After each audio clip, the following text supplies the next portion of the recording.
Welcome to my YouTube channel, Mercy Milieso Vlog. Now I am here in Manila Hotel to attend conference of 3 days. Marami kaming gagawin, marami kaming activities mamaya from 19 to 21. Kaya guys, follow me. Sa hindi pa nakasubscribe, please subscribe. Mercy Milieso Vlog. Guys, mag-start na ang program. Ayan.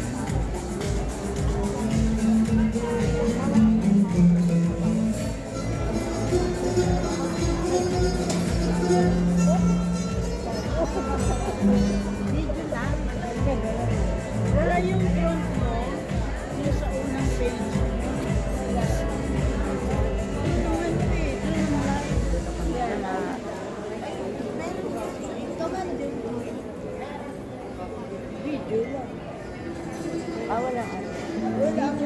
Family honor God, Aju 3 times. Ready?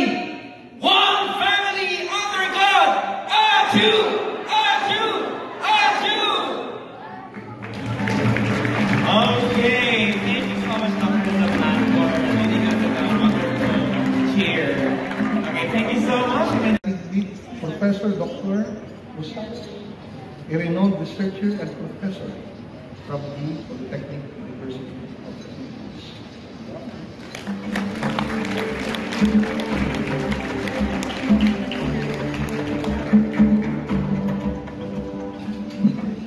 Thank you, Dr. Adalen.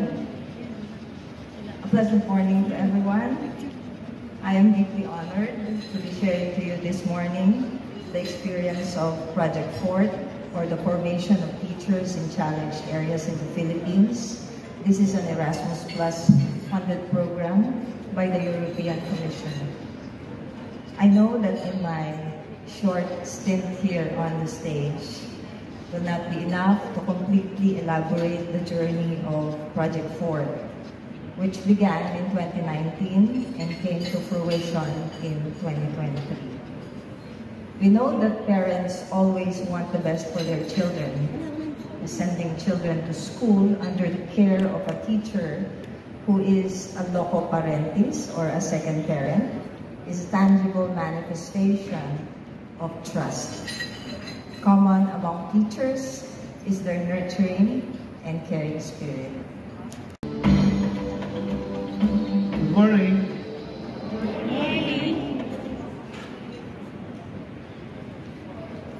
According to Aristotle, educating the mind without educating the heart is no education at all.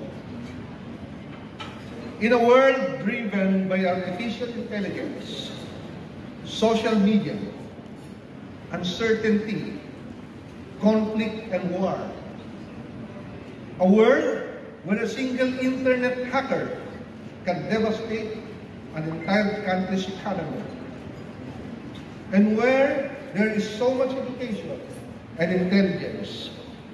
Today, even a single individual can destroy the entire planet by creating antimatter or the latest atomic bomb. The critical question remains: what is the role of education in today's volatile, uncertain, complex, and ambiguous world? I am Dr. Ernesto Rey Giadalan, the Secretary.